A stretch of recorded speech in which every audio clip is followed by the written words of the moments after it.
One out west, the Dallas Stars are the number 2 seed, the Colorado Avs the number 7 seed. In each of the last 8 years in the playoffs, at least once every year, a number 7 seed has knocked off a number 2 seed, and the Dallas Stars just got back on their heels early in this series, and that is why they have struggled. The first game, Dallas looked like everything was on schedule. They were leading 2-0, and then Colorado started to bring it, and they kept bringing it from all directions, including goals from defensemen. By the time this one ended, Colorado had scored 5 unanswered goals and won 5-2. Game 2, Colorado out to an early lead, 3-0. And see how they're scoring so many different ways, too. And then Dallas finally got it going in that second game. They started to get a little bit of luck. They started going to the net better. That was Mike Modano tying it up. But it ended bad for Dallas. Joe Sakic with the deflection of the J.M. Lyles goal in front. And that is how Colorado has taken a 2-0 lead in the series. By the numbers, Colorado, they're 11-0 when leading a series 2-0. The Dallas Stars have never overcome an 0-2 deficit in a series since 1968. And memory serves, that was when they were the Minnesota North Stars. All right, Eddie, you talked about offense before and how Dallas hasn't generated as many shots as they could use in this series. Have they not let potentially an Achilles heel for Colorado and Jose Theodore in goal off the hook?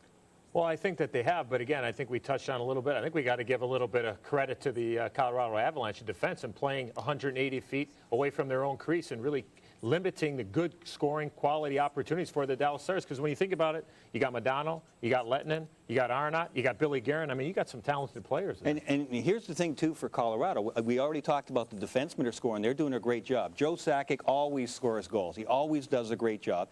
Hayduke has got 10 points in 7 games against Marty Turco, and that is pretty outstanding number. So he's got Turco's number. On top of that, Alex Tanguay hasn't got a point yet, and he's their second leading point producer during the regular season. So Tanguay hasn't even started to kick in yet. That's bad news for Dallas. And good news for Colorado. But is it safe to say that Colorado's best players have been better than Dallas's best players? Because that's usually what decides a series. Yes. Yeah, I don't think there's any doubt. And again, I think the strength, when I think of the strength of the Dallas Stars, I think about them in the middle. We talk about Modano. You talk about Jason Arnott, who had fabulous seasons. And for the Colorado Avalanche, you think about Joe Sakic. We talked about the blue line. Zubov and Boucher definitely have to pick it up for the Dallas Stars. And you saw Blake, you saw Lyles, you saw Clark. So I think, you know, that's something that you really have to build off, is that you need your big players to step it up for Dallas, no question. Best big game player in this series, as far as I'm concerned, is Joe Sakic with the Colorado Avs. 7 overtime game winners in the playoffs, and that is incredible. How strong he is. So we'll see what Colorado can bring to the table at home. Sometimes you're not as good defensively when you're at home. We'll see. The party is about to continue at the Pepsi Center. Game 3. Here we go. John Kelly and Neil Smith. All right, Bill, thank you very much. Welcome to Pepsi Center. Over 18,000 fans as the Avalanche come home with a 2-0 lead over the second-seeded Dallas Stars. Well, Joel Kendall can get his team a commanding lead in this series, one that they're used to. They've won 11 consecutive. You heard Bill Clement say that in the studio. The other thing that you heard the guys in the studio say that they were right on is that the Dallas Stars' best players have not been as good as the Avalanche best players. And one of them that hasn't been near his potential of the regular season is that man right there, Marty Turco, has got to win the Dallas Stars a hockey game. He's 1-7 in his last 8 playoff games. Down the other end of the ice, the jury's out on Jose Theodore. What do the Avalanche have? He really hasn't been tested as much as Marty Turco has been at the other end. But look for this game to start off fantastic. The referees, Mike Hassenfrantz and Dan O'Halloran, the linesman Steve Miller, and Pierre Racicot. The Avalanche playing their first home game in 15 days. And the fans are into it early. Sakic out there with Brunette and Hayduke. And the Avalanche are offside, and the Stars are countering the Sakic line with Modano, Lehtinen, and Morrow. So Dave Tippett making a change, putting Morrow on the big line, Neil. Was he ever upset after game 2? He wasn't as upset after game 1. He wasn't as upset after game 2 because his club played really well in the second and third period. They just were off their game for one power play, and that power play, Brett Clark was able to get the tying goal that sent it into overtime and allowed Sakic the opportunity to win it for the Avalanche. His NHL record 7th playoff overtime goal as the Stars fire it in. Here's letting him dig it in. He had a couple of goals in game 2. Big hit there by Morrow, who's been very physical. 12 hits already in 2 games. Now it's Hayduk to the slot. Can't pull the trigger against Willie Mitchell. And Blake to keep it in.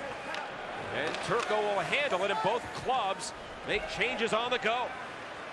But this building was jumping early on, Neil Smith. Well, you were hitting the nail right on the head. They have not played here in 15 days. This crowd can't wait to see their favorites in the building again, especially after taking a 2-0 lead in Dallas. Here's Tanga's shot, and he rifles that one high on the glass. Kept in by the rookie, Volsky. Now Lyles walks in. Lyles in front. Volsky can't get it.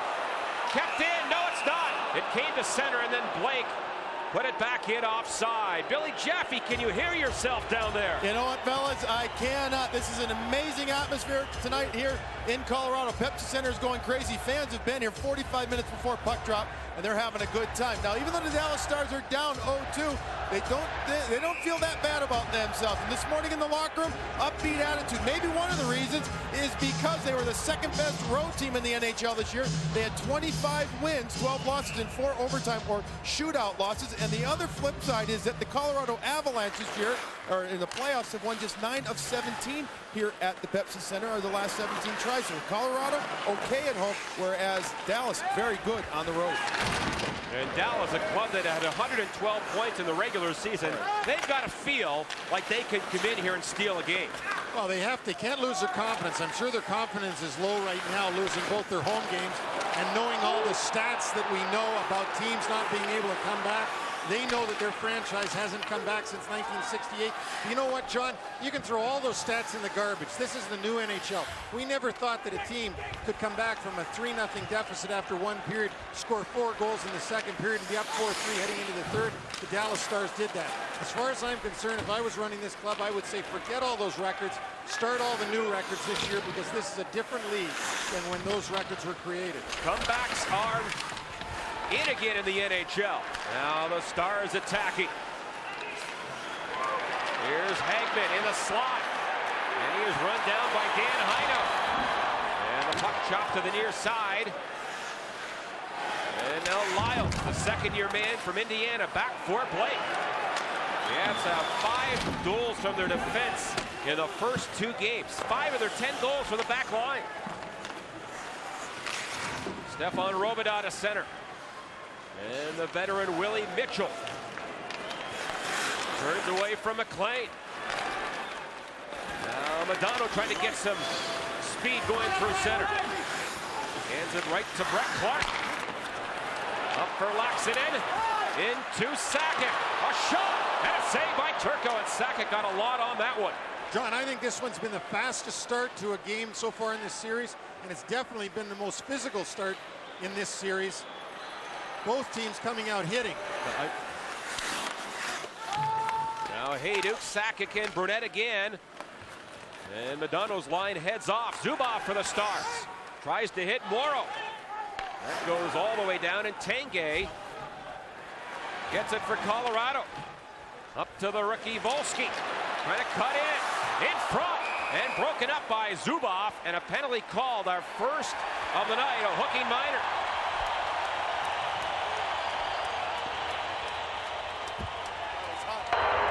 Dallas penalty, number 55, hooking. Well, even though the referee said number 55, I think he needs to adjust his contact lenses, because it's actually number 56, Zubov. There's a little tug there on Volsky, and that's what sends the Colorado Avalanche onto the first power play of this hockey game. They were 1 for 4 in game 2, 2 for 7 in game 1. They have a lethal power play. Here's Volsky.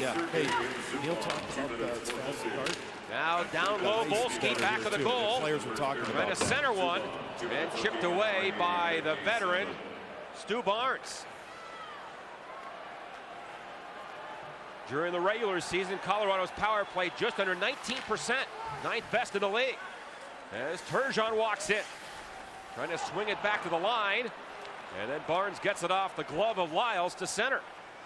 Of course, this is the second power play unit for the Colorado Avalanche because Joe Sakic's not on the ice. So you can be sure that as soon as they can, they'll get Sakic out there. And here he comes. Now Theodore pass, good play at center by Lyles. To the line, now for Sakic. And chipped away, and Lettinen fires it down the ice. Modano was cherry picking a bit, now gets it, and he fanned on it as he was thinking breakaway. Now Modano turns it over. Here's Lettinen.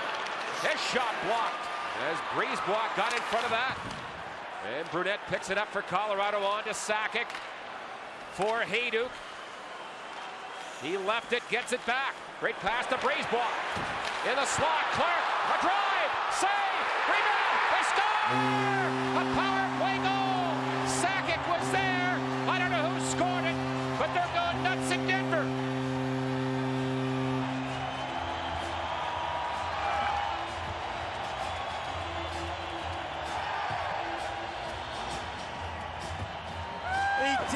White pom-poms shaking around in this building. The Colorado Avalanche are the first ones to go on the board here, and these people couldn't be happier. I don't know who got this goal, John, but we're going to find out. There was a scramble around Marty Turco. He ended up on his back. He was swimming around trying to find the puck, but it squirted underneath his arm and went in. I think it was Andrew Brunette that ended up getting his stick and poking it home, so the ex-Wild player has put his team up 1-0. Sakic had the first whack at the rebound, and they announced Sakic as the goal scorer, although they might change it. I don't think it was Sakic because he was tied up over to the side, but nevertheless, I don't think Joe cares whether he gets it or Brunette gets it. The fact of the matter is, they're taking another lead in this game just like they did in Game 2 in Dallas. So a power play goal for Colorado. Richardson back to Skrastic. A shot off the goal post. Turgeon tipped it, and then hit the post, and it was nearly 2-0. Wow. Brisebois and Brunette get the assist on the goal by Sakic, and they just hit the post. One more goal goes in the net early here, and watch Dave Tippett get out Captain Hook. And he'll be taking Marty Turco out and going with Johan Hedberg. There's no doubt about it that Marty Turco can't have a bad start tonight where he's coming out of the net. Brad Tippett cannot afford to allow him to have another bad night. Now McLean has it. He's got some speed. Backhand feed in front, and Turco diving out gets there ahead of Laxinen.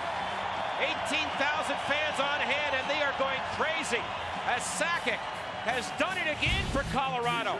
It's 1-0 for the home team. OLN is Hockey Central for the Stanley Cup playoffs, and we go to Montreal. Carolina on the power play in overtime, and a penalty killer for the Canadiens without a stick. Eric Stahl blasts one through a screen set up by Rod Brind'Amour. First overtime playoff goal in his career for Stahl, also the first of this year's playoffs. And that is it. Carolina wins 2-1. Back to John, Neil. All right, Bill, thanks for that. And the Hurricanes are back in the series. What a young player, that Eric Stahl. Tremendous player. Now just think about it, John. He's only 6 playoff overtime winners behind Joe Sakic. He's got his whole career ahead of him. And when you consider Sakic had 2 overtime winners late in the 04 playoffs, Sakic has now scored 3 playoff overtime goals in his last 5 playoff games. And I think he tipped it, and then Brunette, I think, will get this goal. Brunette's stick that went through and shoved it in. Definitely, no doubt about it. But Joe Sakic was right there to create it. And again, I don't think Marty Turco looked good on that goal at all. He's on his back, he's swimming around. And we've got Coach Olchuk in the studio, so perhaps he can tell us. But I don't think Marty Turco looked good on that first one at all. And Neil, the scoring chances early on, 3-0 for the Avalanche. And a whistle here. Go ahead, Billy. And guys, I'll tell you what, the other thing besides Marty Turco not looking good on that one, he gave up another rebound. He was working on that this morning at the morning skate, trying to angle the rebounds into the corner. He was having a hard time because I think he was back in his crease more, and they were staying out there. That was a perfect example of that last goal. The puck sat right there, and then it went back into the net. Marty Turco trying to aim the puck into the corner. It's going to be paramount, especially with how much Colorado is cramming the front of the net. Well, you saw his stats there in the regular season. They're impeccable. Let's face it, Marty Turco has been just a tremendous goaltender. for the Dallas Stars in the regular season since he took over from Eddie Belfour. Take a look at his last 3 seasons. That's the average, his goals against average with those 3 regular seasons combined. But in this series, look at his goals against average, almost 5. And the Dallas Stars, you know, to all the teams in the National Hockey League, the playoffs are everything.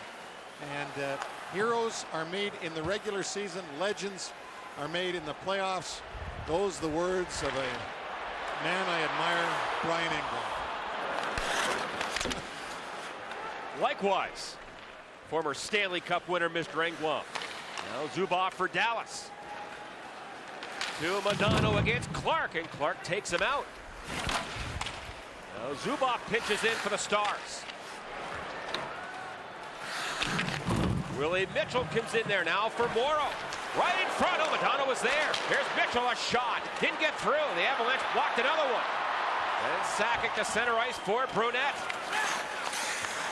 Back in front for Sakic. And he was too closely checked. Zubov whips it ahead. And it's poked in by Kapanen. 8 minutes gone in the first period. Colorado leading 1-0 here in Game 3. Dallas yet to have a shot, John. So the shot's 3-0 for the Colorado Avalanche. We're already almost 9 minutes into the game, as you can see on the screen. Dallas, this isn't the kind of start they wanted at all. No shots in the first 9 minutes and down 1-0. Well, the first period shots in the first 2 games were 22-8 for Colorado. So they've had great starts in this series, and another one tonight. Now the Stars get physical. In front, Kapanen, a shot. That's blocked by Heino. And he'll chip it off the boards to center ice. Now Hagman lost it at the line, and Kurt Sauer gets it back for the Avalanche. And he'll drive it in.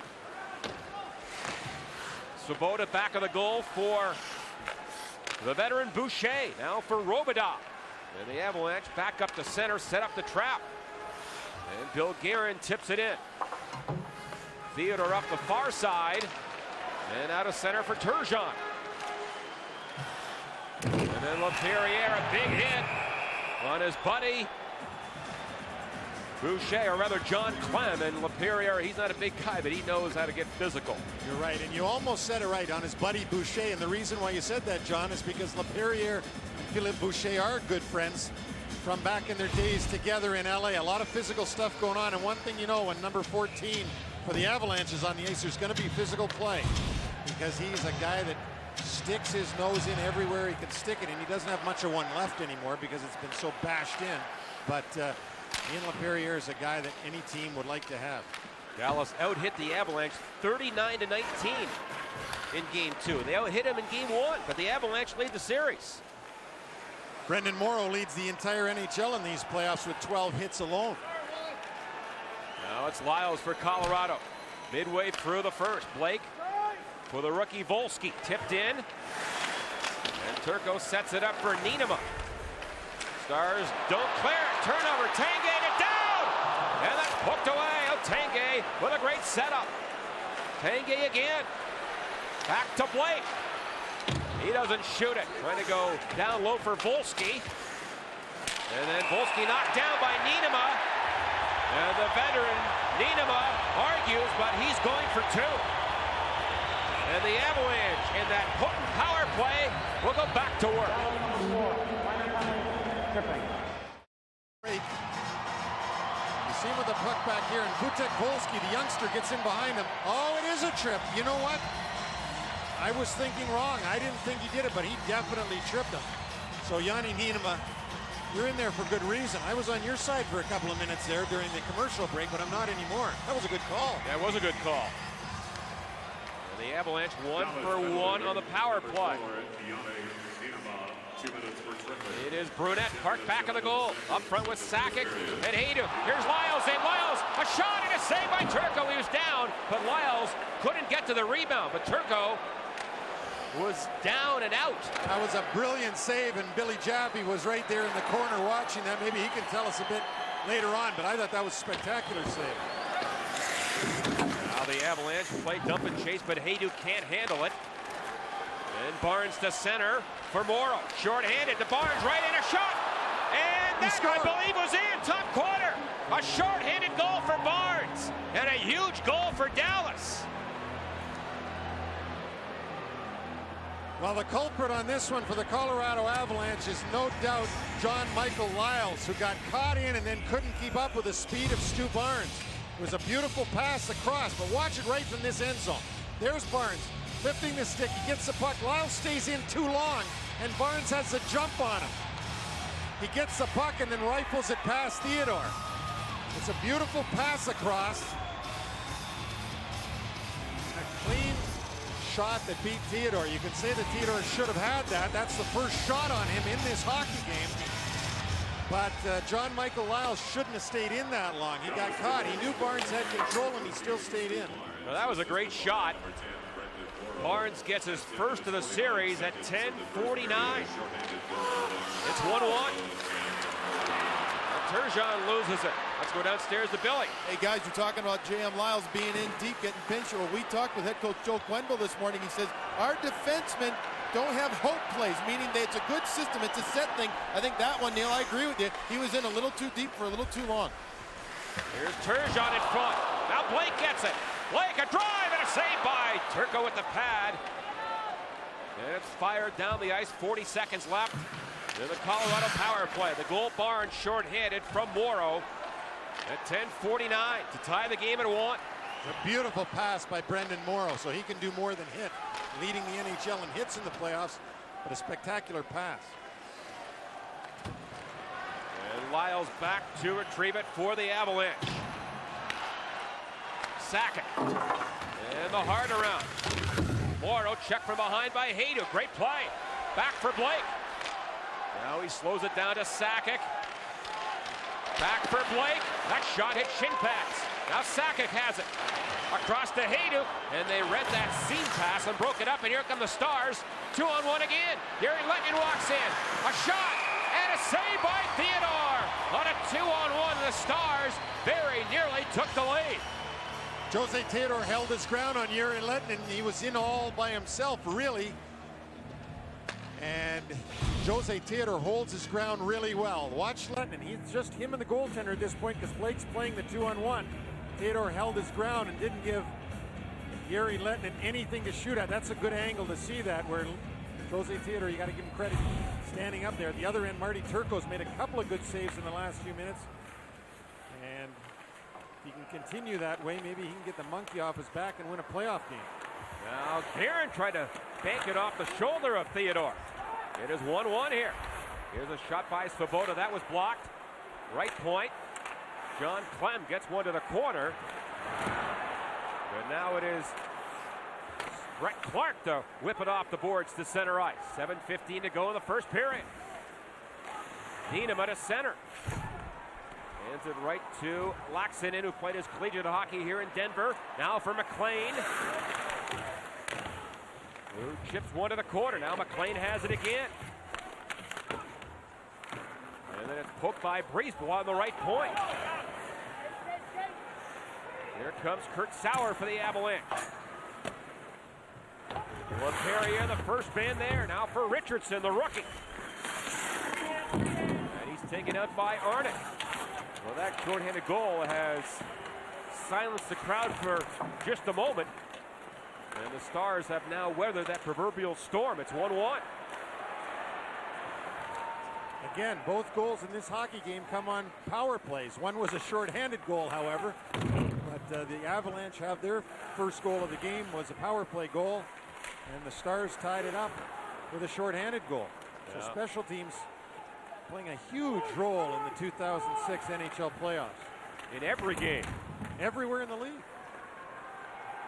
Here's Clark for Volsky. Long feed up the right wing. Blocked, and Jokinen sends it in. And Theodore, a good play. Backhand pass for Skrastich. On for Volsky. He's got good speed and good size. Short side and covered by Turco. And a whistle. Big goal by Barnes for the Dallas Stars. A short-handed goal. And it's 1-1 here in Denver.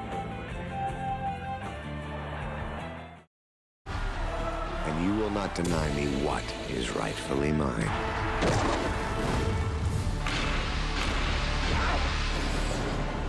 This is my Stanley Cup. Here in the first period in Denver, the Avs and Stars are tied at 1. Well, there's big Jason Arnott. We all know that he's got good hands and he's a big guy and he can get in front of the net. But he's great on faceoffs. You see tonight, Dallas is ahead of Colorado 9-4 in faceoffs. Jason Arnott leads the entire NHL in faceoffs won. He's 31-11 so far in the playoffs going into tonight's games. That's 73.8%. He's done extremely well in the faceoff circle. Now Strasters has to race back for Colorado. Pokes one to the corner. Lettinen picks it up. Morrow in front of Lettinen, and he didn't get a lot of wood on it. And Sakic the other way. Again, Joel Quenneville, who has the last change, electing to go head-to-head. Sakic on Modano. Well, they quickly made a change, though, and out came Jimmy Dowd. So I'm not so sure that he doesn't want Jimmy Dowd on Modano now, because you see Dowd is hovering around Mike out there, and perhaps that's really the matchup that Joel Quenneville wants. Here comes Zubov. That is tipped deep by Hagman. And Lyles pounded into the end boards by Miettinen. Now it's Alex Tanguay. Good play off the wall for Lyles to Blake. Now in for Dowd. In front. That's chopped away, not out. Blake on the right point, a shot, and that was just wide of the target. Tanguay hit by Romanov. And he gives it up, and Miettinen for the Stars to Hagman from center. Big rebound. Oh, Theodore can't cover. But the Stars can't capitalize as Theodore just gave it up. You know, I talked about this before the game, John. Here's Tanguay, brilliant move, and a good save by Turco, as Tanguay was in cold on Turco.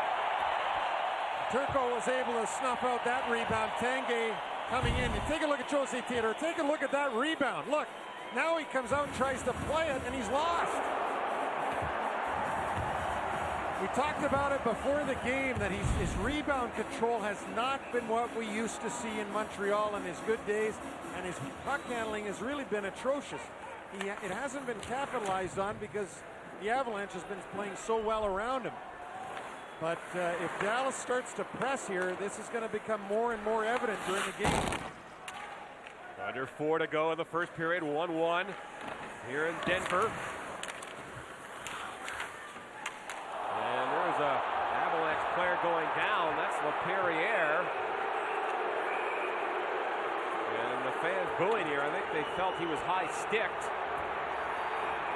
Now we have a little commotion over there by the bench, and it all revolves around Ian LaPerriere. We said it before.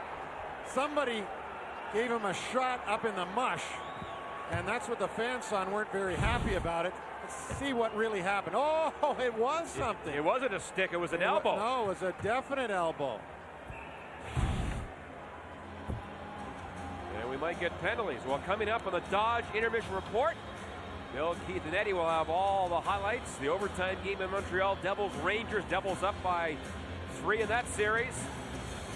It's all coming up on the Dodge Intermission Report.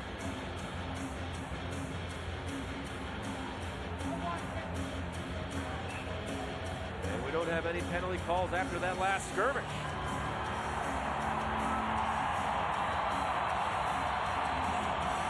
So perhaps the Stars got away with one. Well, they definitely got away with one. When you elbow somebody like that up in the face like Steve Ott did, there's no doubt that should have been a penalty. Both referees missed it, but the crowd did. So 18,000 referees saw it, but the only 2 that matter didn't. Here's Arnott. Nice little touch pass. In front for Barnes. Going to the net. And Theodore kept it up. McLean counters for Colorado. And a drop pass, and it goes offside. Well, this has been a pretty evenly played period, and one in which the Avalanche was able to jump out and get that lead, which was important on the power play. But they give Dallas Stars credit. The confidence could have been gone after that, but they have played very well since that first goal was scored. Take a look at Joel Quenneville and his career in the postseason, most of it, of course, with the St. Louis Blues. Although as an assistant coach here in Colorado, he was part of their 96 Cup club, coached by his good friend Mark Crawford, who just got released by Vancouver. Now it's Letton. He walks in off the goalpost. Oh, Letton nearly gave Dallas a lead. Now a shot in front. Rebound. Morrow diving after it. And it's covered. Well, the Stars now 5 shots.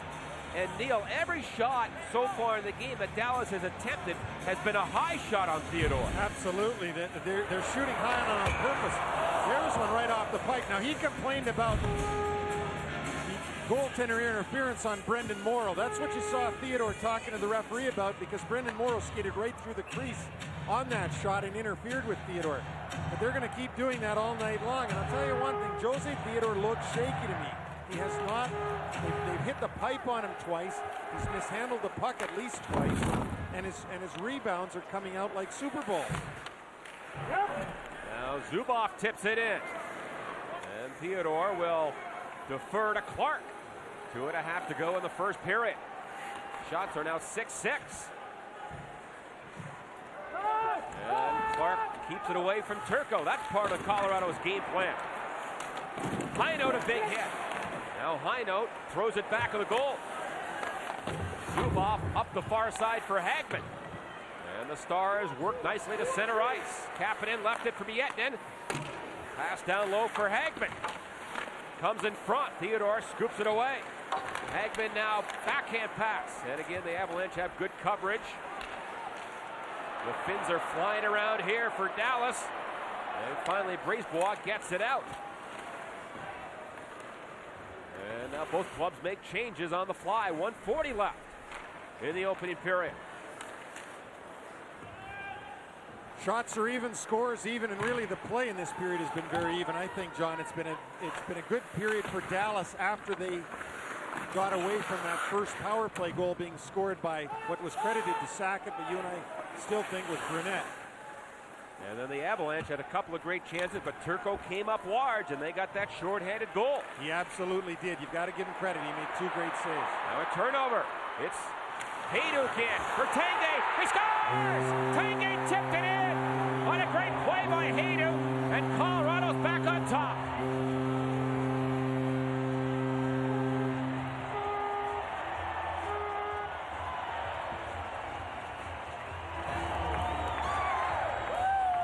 Well, I don't know. I hate to have jinxed Marty Turco by saying about his 2 spectacular saves. Right after that, Alex Tanguay comes in and gets his first goal of the playoffs.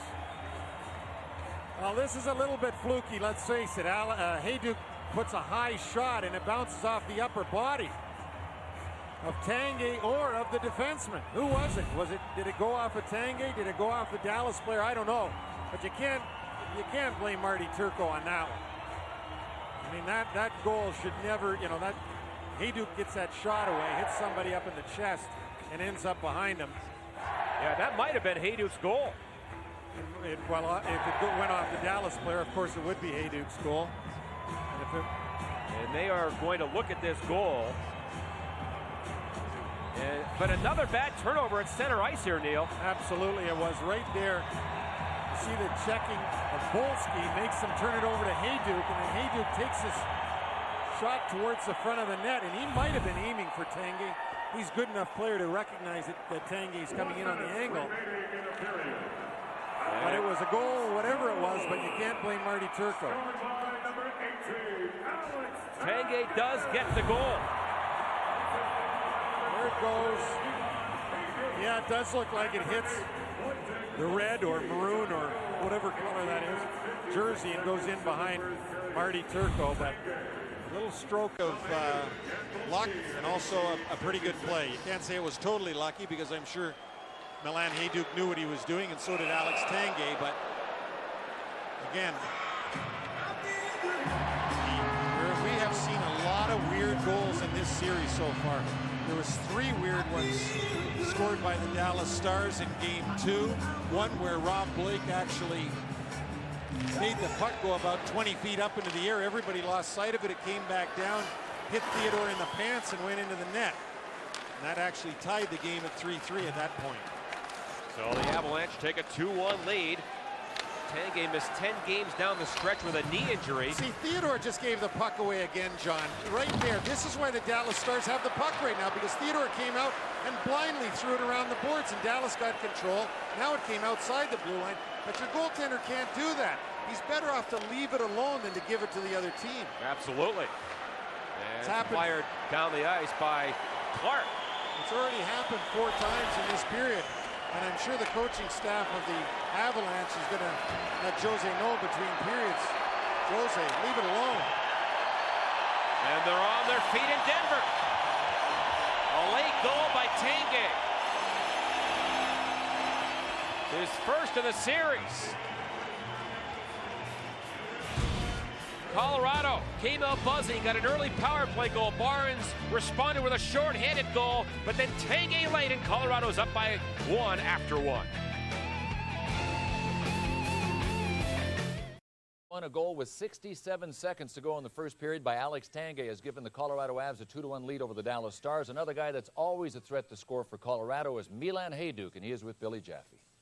All right, thanks a lot, Bill. Milan, your team in that first period, again, had the momentum, lost the momentum, seemed to get it back there at the end. Is there any rhyme or reason to how one team in the series can control the momentum for a sustained period of time?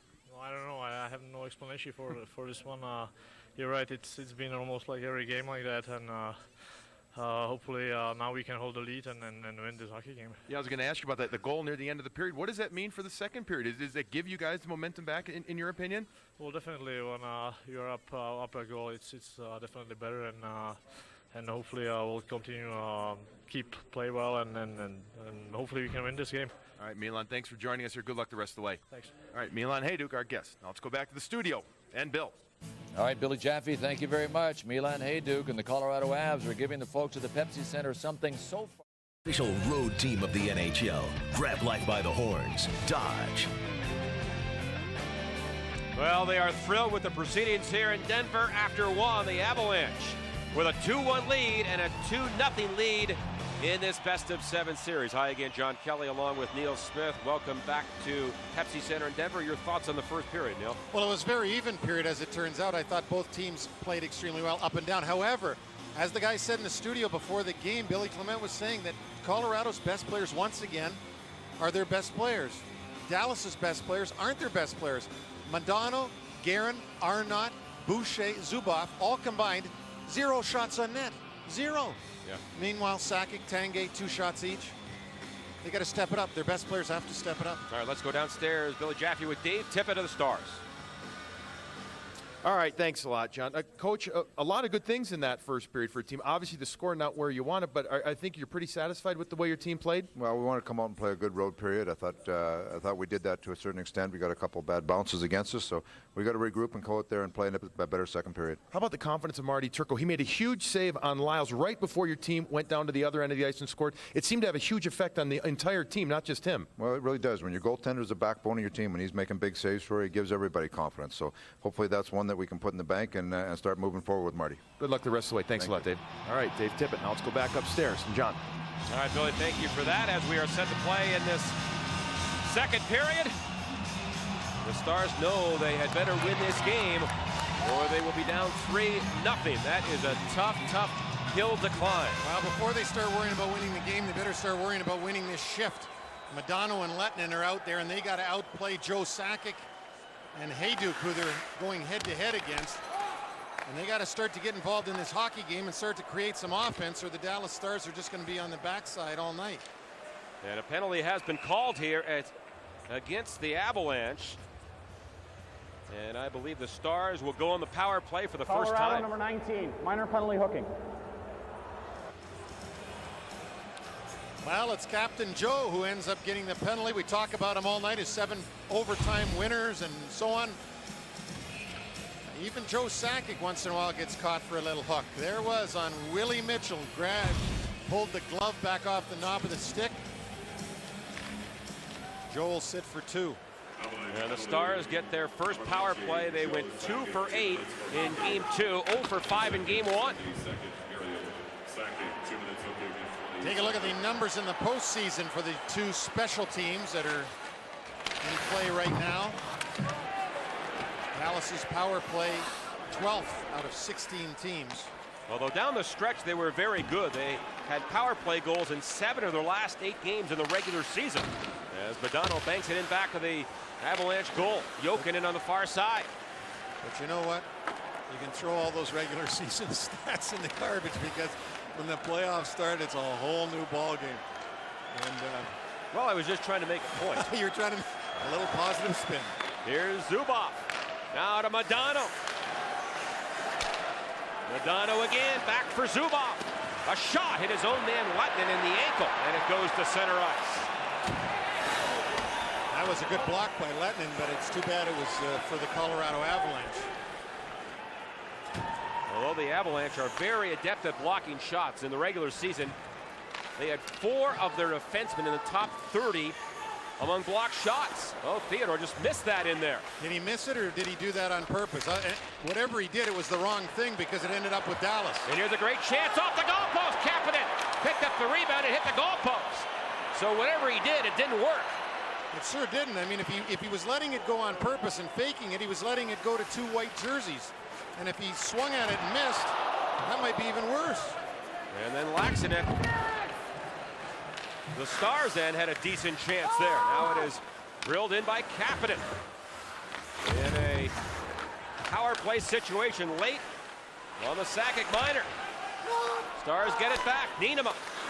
Right point, a shot by Robidas, tipped just wide. Now Miettinen back. Sakic's out of the box. So Dallas 0 for 1. Morrow down low against Skrastich. And the puck ahead, Sakic will poke it back to Skrastich.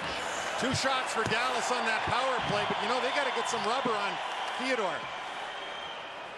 They've only had 8 shots in the game. The Avalanche have only had 8 shots on Turco, but the shots that the Avalanche have been a lot more difficult. Here's a good chance, and Hagman is stopped by Theodore.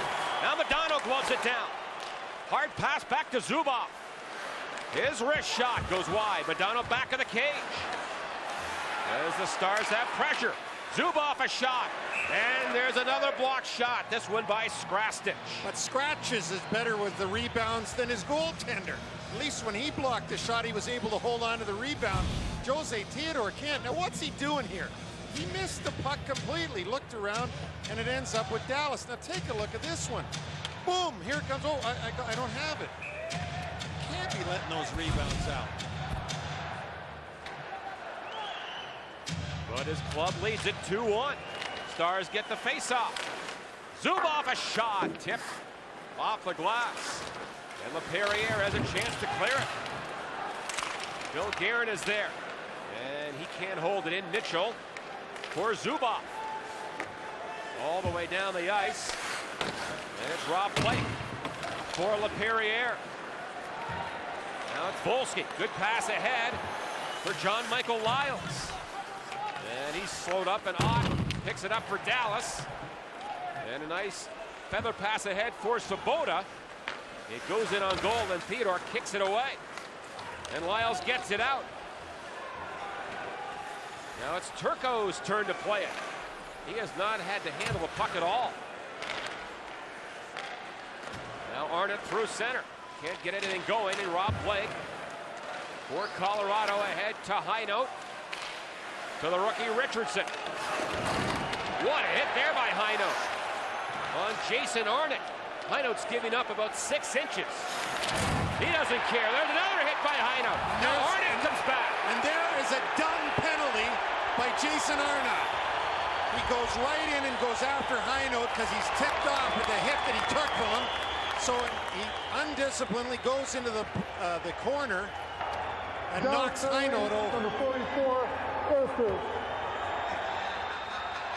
This, kids, everybody, watch this.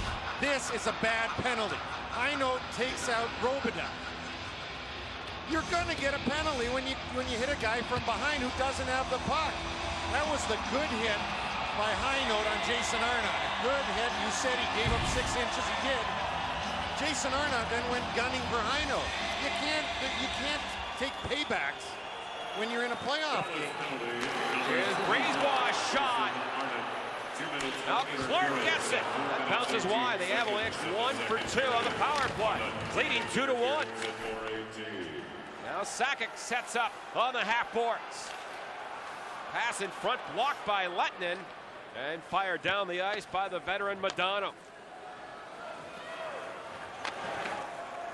So Arnott's gone for interference, and a great chance here for the Avalanche. Sakic. He goes wide on John Clamp. Back for Blake. To Sakic for Hejduk. Milan Hejduk in front, a shot. Off a stick and wide. Stars can't clear it. Hejduk. He had 3 assists in game 2. Great pass here in front. Oh, and Clark came in and tipped it just wide. Now Clark again. Back of the cage to Brunette.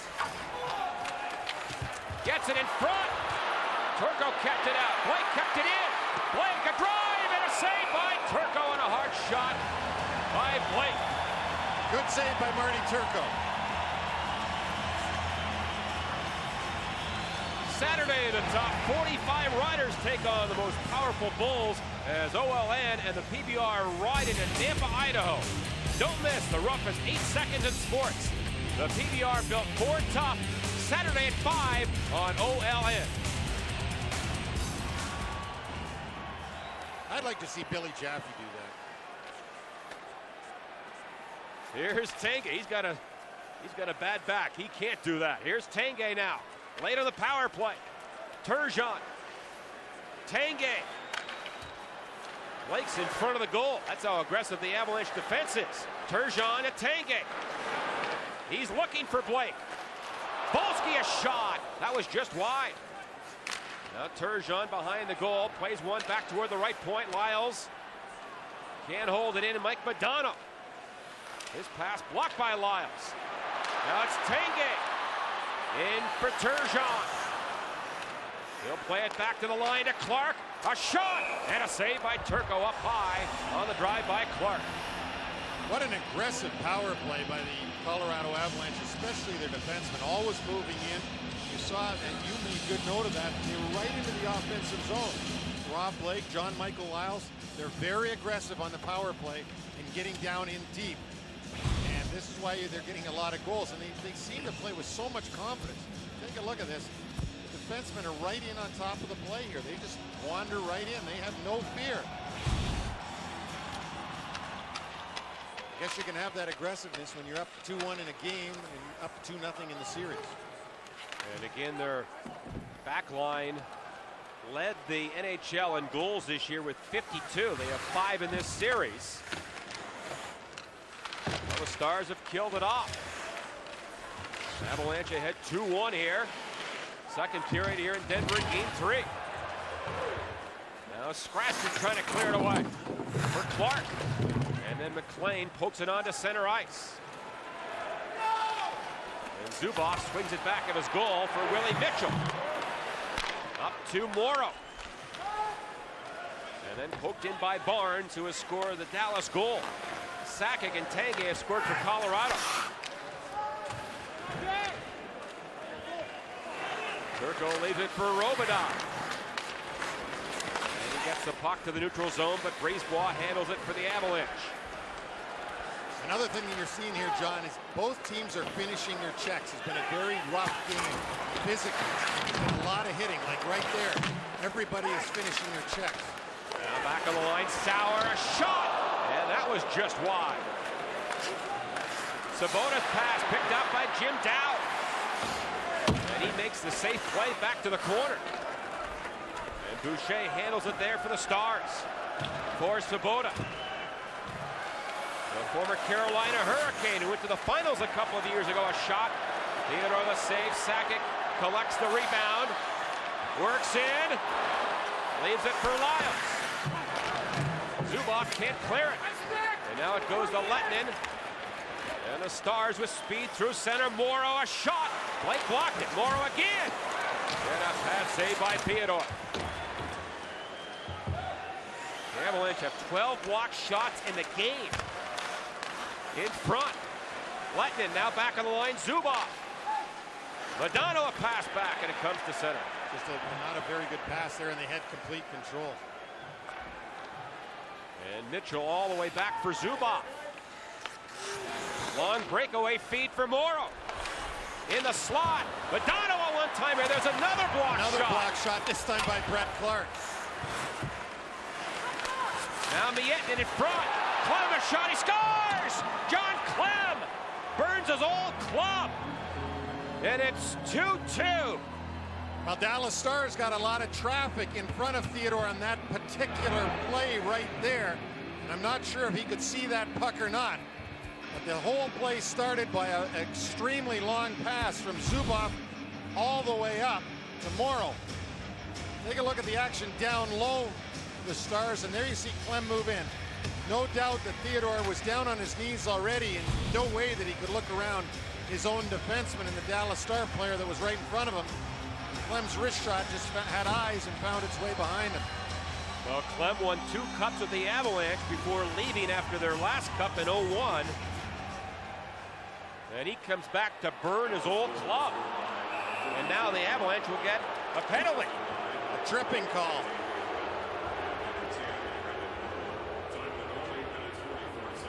This is not good for the Avalanche, not smart. The one thing you don't want to do Colorado, is 34. take a penalty Minor penalty, tripping. right after that. But regardless, John Clem has tied it up for the Dallas Stars, and it's 2-2. Well, around the NHL, what is it about the 7th seed? The Canadiens have a 2-1 lead. Edmonton, an 8th seed with a big double overtime win last night at home against Detroit. And hat tricks are back in vogue. 3 on Monday. That's the 3rd time in NHL history we've had 3 playoff hat tricks in one day. A lot of ball caps lost that night. A lot of ball caps for the good for the souvenir sales, Neil. Yeah, absolutely. You got to think concessions.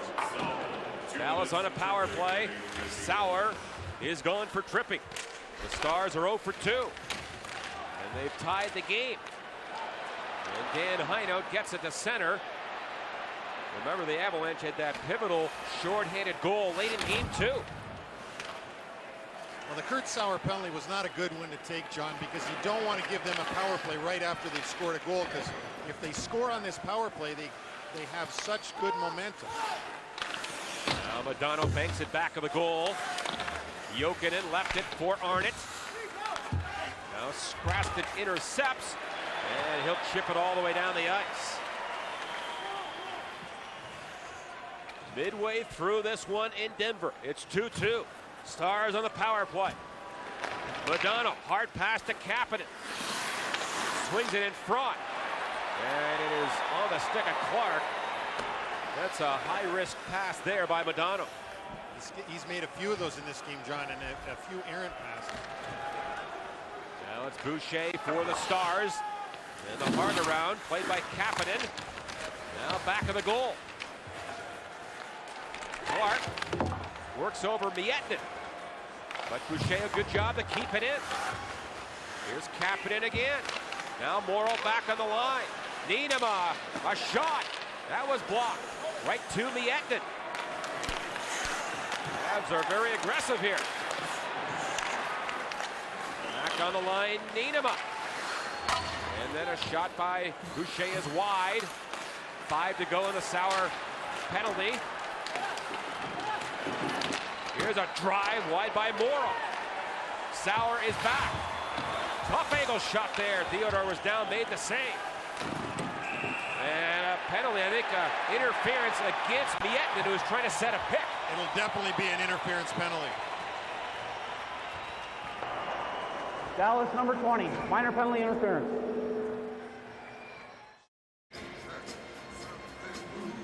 Along with Neil Smith and Billy Jaffe. John Kelly back in Denver. And the Avalanche will go back on the power play. Miettinen for interference. And the Avalanche 1 for 3 on the power play.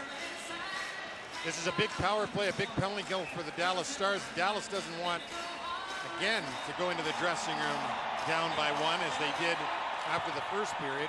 and they don't want this big Avalanche crowd to get back into the game. 2 minutes for interference. 10 minutes, 59 seconds of the second period. Here's Lyles for Sakic. He ripped it around. Oh, Lettinen nearly pushed it back toward his net, and Turco wasn't back in the goal. He blocked the Zubov shot earlier, and now he took a shot at his own net. Here's Lyles, a shot. That's up high, and the Stars have it. They have scored a shorthanded goal in this game. And a quick change by Dallas. Lyles on the power play. Paired on defense with Blake. Sakic, Hayduk, and Burnett are the forwards. Now Sakic pulls up, back for Blake. Sakic, he can score from there with that shot. Instead, back to Blake. A shot and a save by Turco. Hayduk battles on the wall against Barnes, and Barnes gets it away. And it's snapped down the ice by John Clem. That was a difficult save for Marty Turco, and a good one because it came through a screen and he was able to get the pads out on it and put it into the corner. Now Clark pounds it in. 45 to go in the power play. Tanguay takes over out high. Now for Clark. For Brisebois. Across the slot. Tanguay a shot. That failed to get through. Tanguay and Turgeon down low for the Avalanche. It comes in front. But right to the Dallas player, Hagman, who scoops it all the way down. Nicholas Hagman with a lot of energy there, trying to create something shorthanded. 15 to go in the power play. Now Brisebois, the former Canadian, rips it in. Turgeon back to Clark. Turgeon sets up. Here's Tanguay right in front. The Eaton is out of the box. So the Stars have killed it off and did not give up a quality scoring chance. No, they sure didn't. There was only one shot on that power play. So it remains 2-2 as Turco looks for the long feed to Guerin. But Strasburg goes back for the Avalanche. Now McLean has some room at center ice. In with Dan Heino. Heino works back of the goal now for Antti Laaksonen. But the Stars pick it up and Arnott gets it out. Well, we've had a lot of momentum swings in this series and we're only 3 games old. Neil, who has the momentum right now? You know what? It's very even right now. The shots are 13-13. The score is 2-2, and they're playing a lot more careful game than they were playing earlier. Now Brisebois deep in his own zone.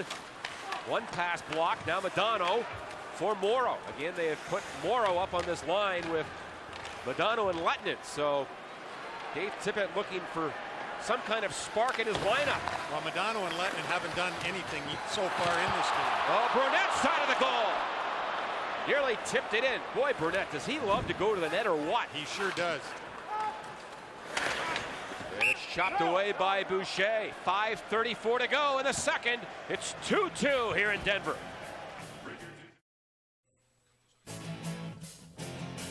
I'm Joe Sakic of the Colorado Avalanche, and you're watching the Stanley Cup playoffs on Goal Line.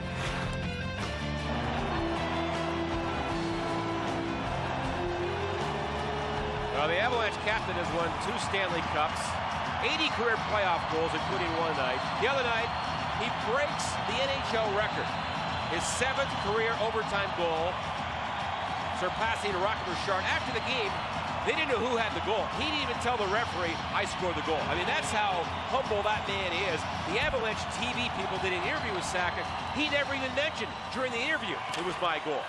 That he tipped the puck. I know he was going to let John Michael Lyles have the goal if that's the way it had stood.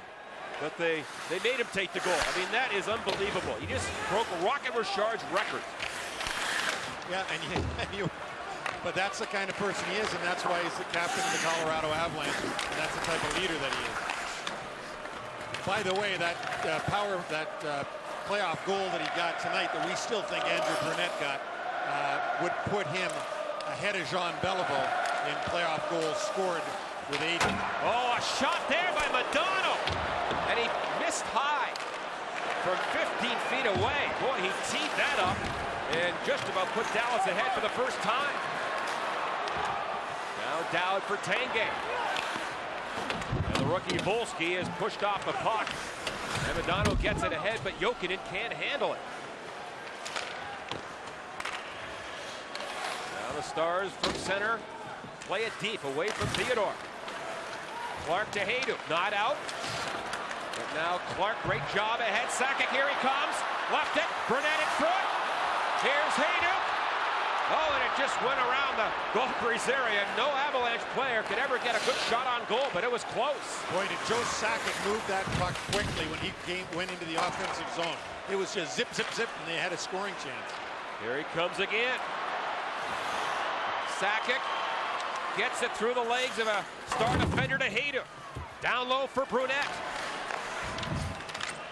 Yeah, Modano back deep in his own zone. And makes a good defensive play, and the Avalanche have to go back. Whenever you can get it out in the second period, you go for a change, because as we mentioned last game, it's a long change in the second period. The benches are on the other side of center.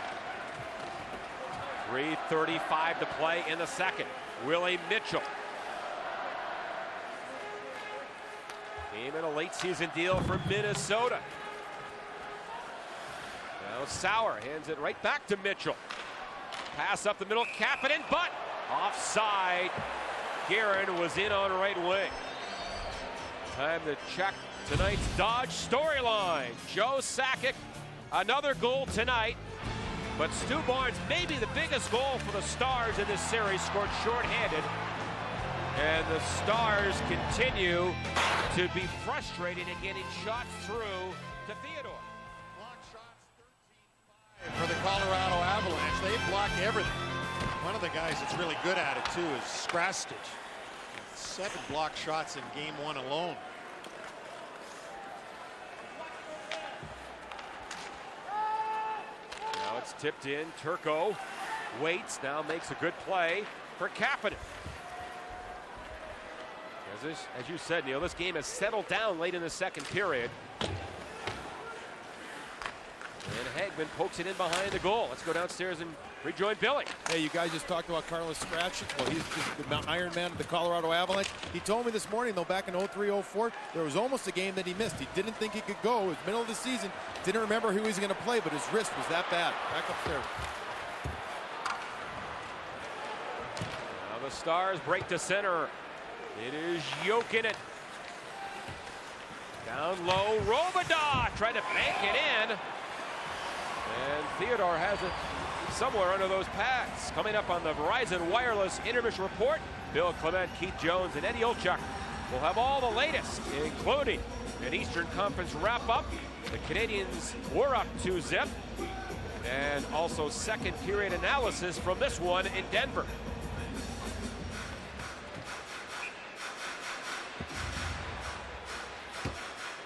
Had that goal gone in, that would have been a strange one for Robidas, because he would have been scoring it against one of his best friends in Theodore, because those two are buddies from back in Montreal, the Montreal days when they played together. You know, he was telling you the other day about the popularity of Theodore in Montreal. Oh. Here comes, we'll get back to that in a second. Volsky feeds it in front. And Tanguay was cutting but never got it. A penalty called behind the play against the Avalanche. Now it's Stu Barnes. Extra attacker on here for Dallas on this delayed call. Modano throws it deep. Now in front, Jason Arnott, a shot. Theodore on the save, rebound. Swipe wide by Niedema, and now the Avalanche touch it. And we get a whistle.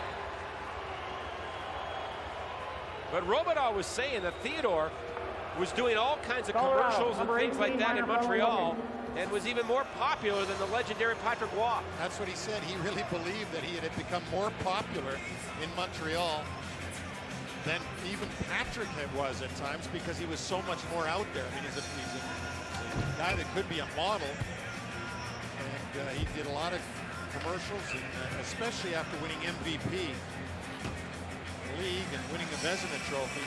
Jose Theodore became very, very popular and very well known. He said it was almost impossible to go out with him to a restaurant for dinner. He said it was just people kept coming and coming and coming over to the table. You can imagine that's for a goaltender, a guy that wears a mask the whole game. That's how crazy they are about their hockey team in Montreal. And the Avalanche clear it. LaPerriere has a chance, short-handed, and a shot just wide. 1:15 to go in the second. As Tanguay picked up that hooking minor at 18-12. Now the Stars on the power play, try to hold it in. Jokinen can't, and it squirts to center ice. Scratch stitch again in that play. And another penalty called. This is going to be Jimmy Dowd for a hooking penalty on Sergei Zubov. Number 23, hooking. Number 23, that would be Milan Hajduk. Well, it is Milan Hajduk, excuse me. Excuse me, my error. I thought that was Jimmy Dowd, but it wasn't. It was Milan Hajduk, and for a hooking call on Sergei Zubov. So this will be the first 5-on-3 of the hockey game. They'll be able to play that 5-on-3 for 1:08. Again, stay with us after the second period. Bill, along with Brian Engblom and Eddie Olczyk, all the highlights, and there were some very interesting games in the NHL. So Dallas, another 5-on-3. They had 2 5-on-3s in game 2. Couldn't score. Zubov to Modano. To Letnin. Out high to Modano, who's got the big bomb. Tees it up. A shot right on goal. Theodore the save. Good save there, no rebound. Absolutely. Theodore lined up perfectly to make that save. He's watching them toss it back and forth. He knows that eventually they want Modano to take that shot. He's got the guy with the good shot. Now look at Theodore move out at the angle perfectly. You see them tossed back and forth. And the good shot, Arnott trying to skate in front and create the screen. 5-on-3 for Dallas in a 2-2 game late in the second. Zubov, a shot. That was off of Clark. He hit his left foot and went wide. Boy, they're even aggressive on their penalty kill on a 5-on-3, the Avalanche. Back to Zubov. A shot, he scores! Zubov! And the Stars, a late goal in the second. And Dallas on top for the first time tonight. Well, that was another one-timer that was taken, but this time by Sergei Zubov, not known for having a devastating shot. But that puck went right through Jose Theodore. I don't think that he was screened on this one. We're going to see in a moment. But this one didn't look like a screen. It was tossed back and forth, this time by Jussi Jokinen. Well, Brendan Morrow did get in front and jump across. So it's really hard to tell. But maybe from this angle we'll see it a little bit better. Just beat him over top of the glove, John.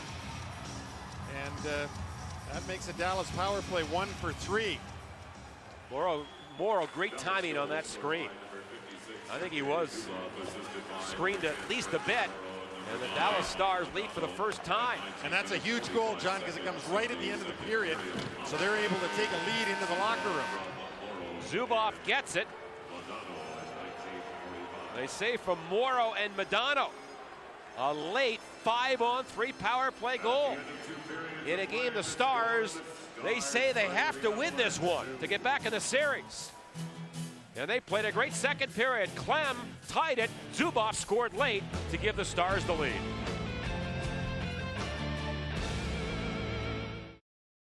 And welcome to our Verizon Intermission Report. You better be paying attention at the end of periods because these guys know how to score goals. Bill Clement with Brian Engblom and Eddie Olczyk. Dallas and Colorado in Game 3 of their series. Colorado coming home with a 2-0 lead over the Dallas Stars. And Joe Sakic, a prolific playoff performer. You always want him in your corner. He's down right in front of the net. He gets garbage goals too, scramble goals. He gets a handle on it. 1-0 Colorado. And with Colorado on the power play, Brendan Morrow hits the streaking Stu Barnes for a shorthanded goal. He has 1 in the playoffs. He only had 1 in the regular season. Oh, there's been some nasty stuff. Steve Ott with a vicious elbow and Ian LaPerriere's chops. Later on, Alex Tanguay going to the net. That's Hajduk with it. Where are you, Alex? Where are you? I'm right here. I'm right here. He scores. 2-1 Colorado. Simple formula. Go to the net. Great things happen, and that's exactly what happens with Hajduk. And in the second period, Puck will work its way up the boards, and John Clem takes a shot with a big traffic in front of the net. Jose Tito had no chance. And then on the 5-on-3, 14 seconds to go in the second period, Sergei Zubov, 3-2 lead. Perfect screen from Brendan Morrow, crossing in front of the path to Theodore. He never saw that one coming. Now the question is, what can Dallas do with the lead going into the third period? Remember, they scored late in the period, the second period of Game 2. That wasn't enough to get it done, but does Dallas look any different here in Colorado than they did at home? Yeah, they do. And the worst thing that could happen to Dallas right now is for them to play their best game of the series and still lose. They can't let this happen. I mean, they're in charge of the game right now, but remember, they were in the lead once before, too, in the last game. So the Dallas Stars have to get it done here tonight, and they are playing their best game so far. And they're getting a contribution from a guy like Sergei Zubov, who we touched on at the beginning of the game. Second in the league in scoring for a defenseman. He got the big goal on the power play. And John Clem. Something very important. And John Clem. That's right. You love those defensemen, don't you? That's right. Clemmer shoots like I did. Those old rear guards stick together. They're crusty, they're tough. And did you tell Brian Engblom was a former defenseman? What gave it away, right? Hey, when we come back, we'll update you on the scores from the Eastern Conference, including a couple of series that tightened up. Lead Colorado 3-2 at the end of 2. Brian, is that enough? I don't think so. I think Colorado's playing well, on top of the fact that the Dallas Stars have done what they wanted to do, but it is Colorado's home barn, and Dallas can have to score another goal if they're going to win this. Eddie, is it enough, and how do they have to play? Well, Colorado's only got 13 shots on goal, so I think Dallas is really playing the way that they would like to. I mean, both teams not giving a whole heck of a lot, but you know what? I think we might be in for a long night. 100% of the shots you don't take don't go in. Wayne Gretzky. 1987. I remembered it all those years, and that's why the Dallas Stars are going to shoot in the third period, and for that matter, always worth it. We have played 2 periods here in Denver, and the Dallas Stars trying to get back in the series with a 3-2 lead over the Colorado Avalanche. And the fans are nervous here in Denver. Well, just like in Game 2, Dallas had a terrific second period taking the lead. They took the lead 4-3 at the end of the second period in Game 2. Now they've got the 3-2 lead going into the third period here. But Dallas has just got to continue to play the game they played in the second period. Difference in the game tonight, the Sergei Zubov one-timer. Brendan Morrow jumps in front of Theodore, blocking his view. And that's what's put the Stars ahead in this game. Can they hang on? The way they're going to hang on is by keep playing aggressive. Ian LaPerriere is wearing the microphone tonight. Let's listen in with Mic'd Up, presented by Bud Light. Hard, hard, hard. Come on, boys. 380, boys. 380. 1, 2, 3. 3 guys. Go, go, go. You want to go? Drop him. Drop him. Drop him. Let's go. Drop him. Way to work, Ian. Boy, oh boy, you got to hear some good stuff there. Steve Ott obviously wanting to have a go with LaPerriere, and LaPerriere just went, woo, boy. Well, he led the Avalanche in penalty minutes and fights this year, so he knows how to go. He does not back down. He's not a knockout puncher. This is not Joey Kosar. He will scrap with anybody. Dallas on the power play for a minute to start this third period. And the Stars up 3-2. This third period will dictate whether this will be a long series or a short series. If Dallas holds on and wins this hockey game, look for this to go long. The series, that is. If they can't, it's going to be over quick. Stars settle the puck back to Zubov. A drive, and Theodore looked behind him, but it was in his, between his arm and his body. In his paraphernalia. In his paraphernalia, his uniform. But anytime a goalie looks behind him, it's not a good sign. No, especially when he looks into the net. Now it's Arnott on the face-off. He wins it cleanly back for Zubov. Now Jokinen. Zubov. Good pass to Modano. Now in front. Theodore kept it out of there. As Morrow was looking for a rebound, and the Avalanche to center, and Richardson. He loses Jokinen, heads the other way. 20 to go on the power play. Drilled in by Modano. Arnott back of the goal.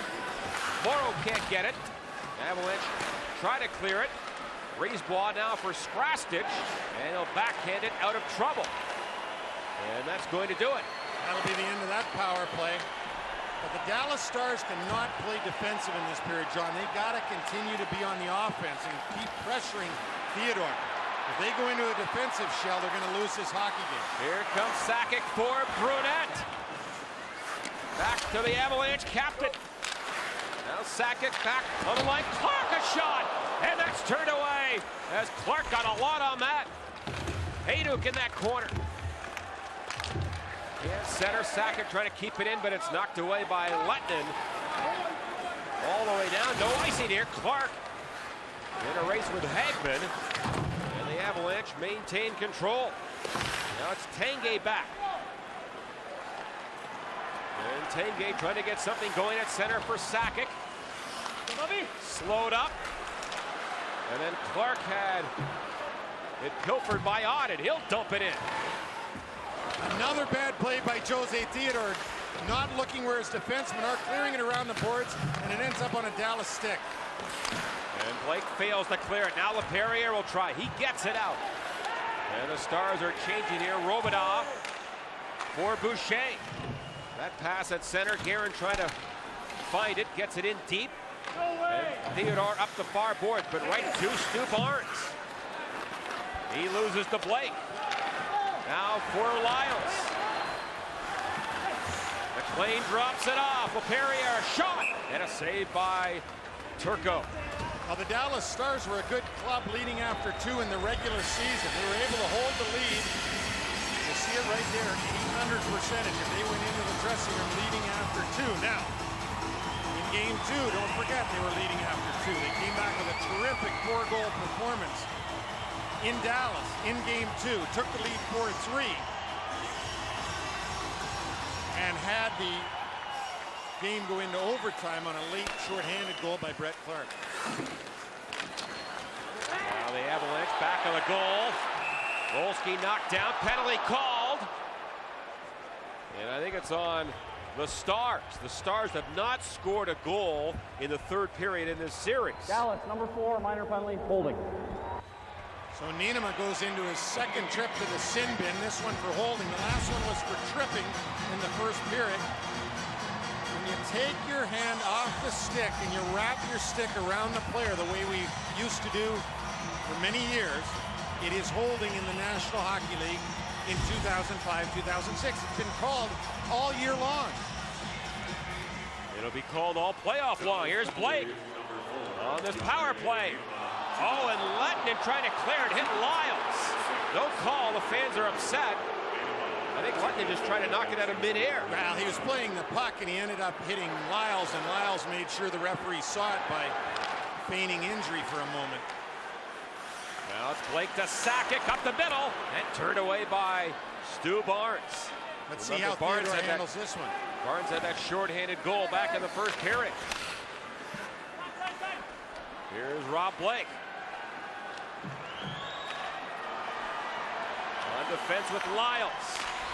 Sakic takes the pass, runs into his own man, Hayduk, and the Avalanche have to try again. 28 goals in the regular season between Blake and Lyles, 14 apiece.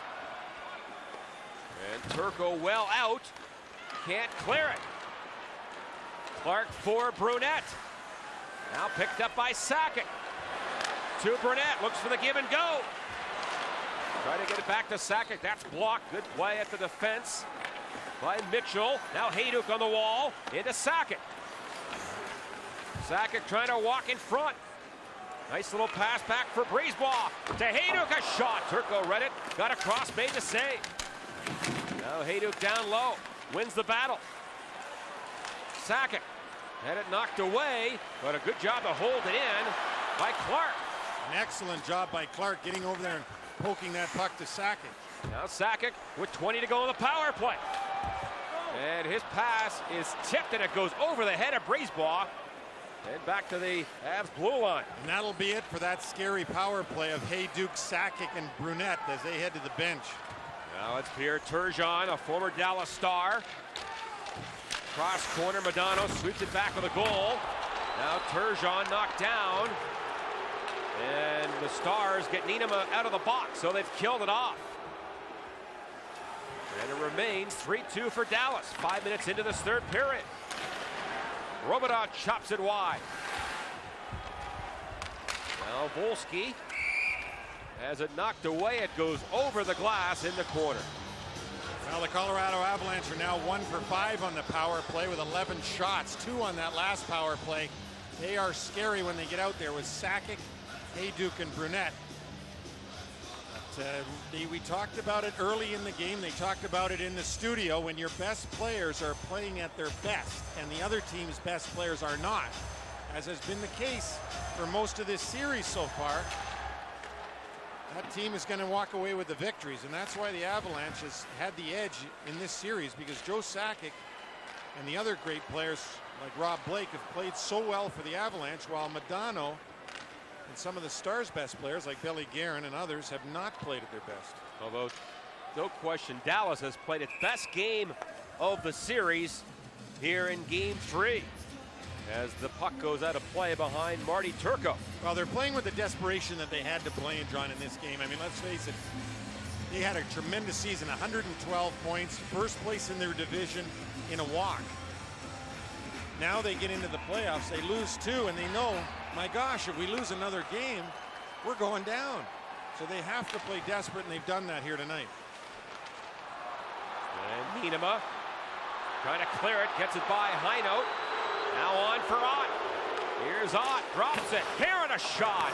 That's tipped by Brisebois on the glass. And Patrice Brisebois picks it up for the Avalanche. And the Stars set up the trap in the neutral zone. Richardson beats one man. And the rookie gets it back to the goal. Turco lets it go. Brisebois keeps it in. And now John Clem, who scored a huge goal in this game. Doesn't get it deep. Whacks it in back for the Avalanche. And now they play dump and chase.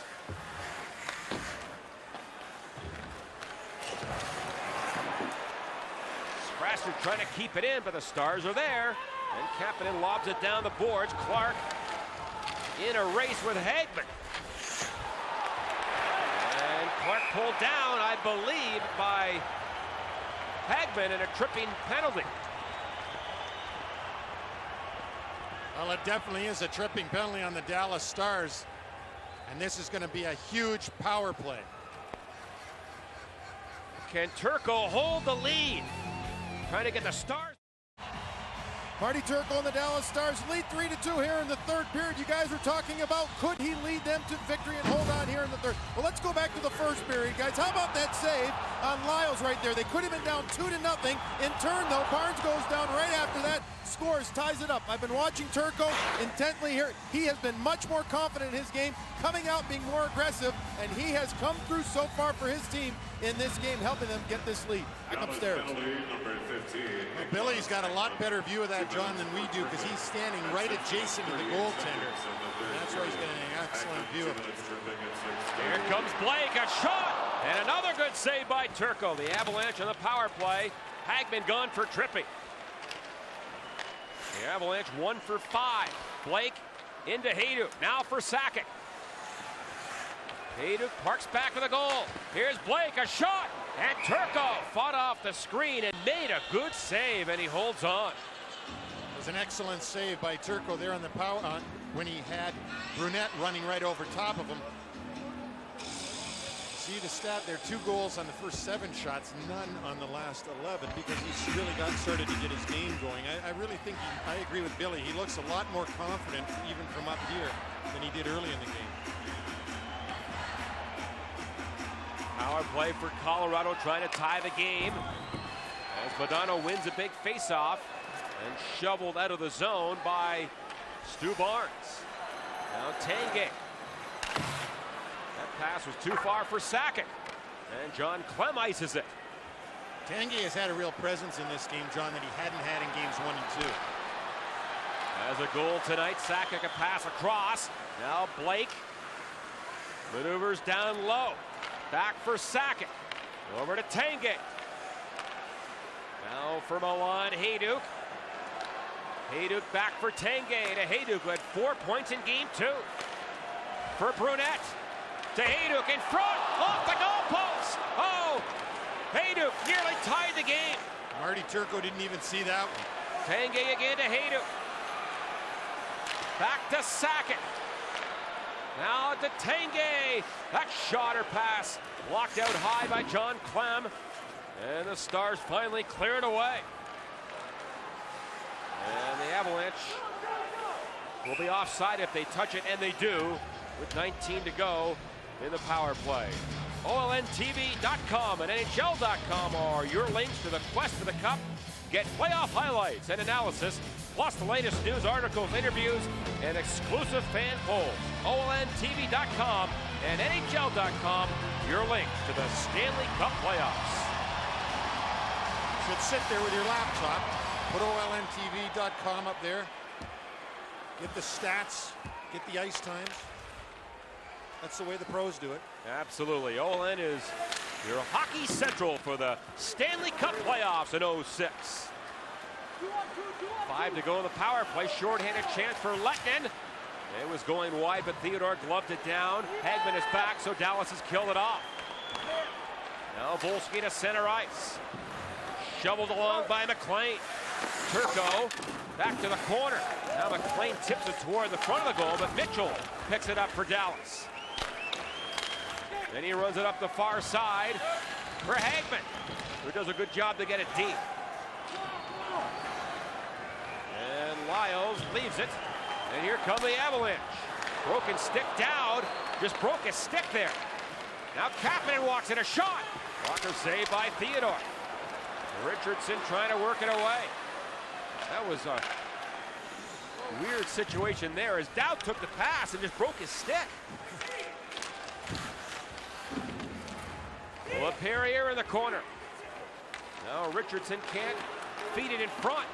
And the Stars playing much better defensive hockey here in the third period. And now they're becoming very conservative with only 10 minutes to go and sort of chipping it out. The problem with this is that if the Avalanche is able to score, you quickly have to turn to offense, and some teams can't do that.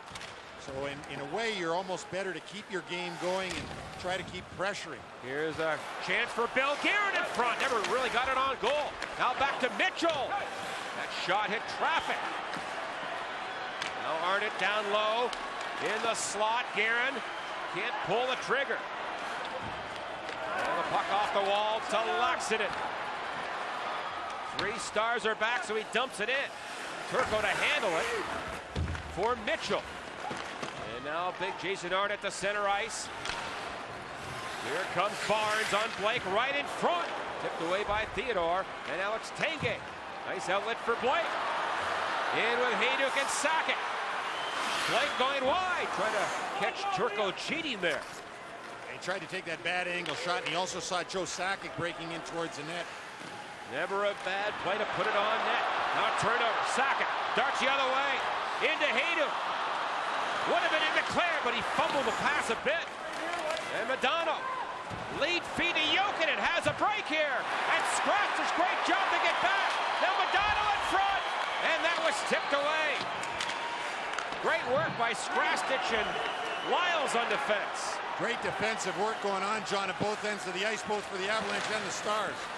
Now the Avalanche at the line don't get it deep. 8:45 to go in this playoff thriller in Denver. Icing called against Dallas.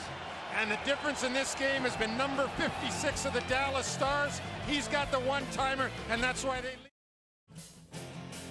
Hi, I'm Mike Modano from the Dallas Stars. You're watching the Stanley Cup playoffs on OLN.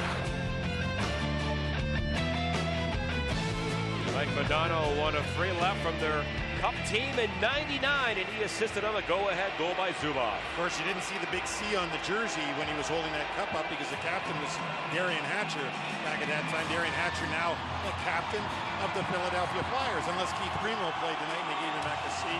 I'm not sure. And the Flyers did win that game to get back in the series. Icing coming up here against the Stars. 8:31 to play in regulation time. Mike Modano is clearly the best player on the Dallas Stars and has been for an awful long time. He was first pick, first overall for the Minnesota North Stars back in the late 80s, 88, I believe. Jack Ferraro was the general manager of the Minnesota North Stars at the time that made the pick. And remember the other day when I asked Joe Sakic what his memories were of Mike Modano way back when Joe played for Swift Current and Mike Modano was playing for Prince Albert, two teams in the Western Hockey League. And Joe said, all I remember is that he was really, really fast. And he said Prince Albert had a real tough team. Yeah, well, they protected him because Mike Modano at the time was about 133 pounds. That's why he was so fast. That's why he was so fast, and that's why he needed all that protection. He was playing in the Western Hockey League with braces on his teeth, coming from Detroit. Kapanen stole it, and a shot blocked at the defense, and Lyles leads the Avalanche to center. But Blake's pass tipped away. Dallas has done a great job of getting back on the back check as the Stars go offside, but the Avalanche not getting those odd man rushes that we saw in the first two games. Absolutely, the odd man rushes are now at just 3-2 in favor of Dallas at this point in the game. One thing that's amazing is the block shots. It's been a physical game, both with the hits. There's a beauty there. Wow, almost been a penalty. That's a hit by LaPerriere. He left his feet, and I'm sure if the referee had recognized that he left his feet on Robida, that would have been a penalty. But block shots, 16 block shots by the Avalanche, 7 by the Dallas Stars, 23 in total. That's a lot of rubber hitting skaters. Under 8 to play in the third. Dallas leading 3-2, down 2-0 in the series. And they work it away. And Jim Dowd, former Cup winner in New Jersey for Strastich. Blocked by Morrow. And right back to the corner where it's played by Clark, who scored that huge goal late in game 2. Now for Volsky.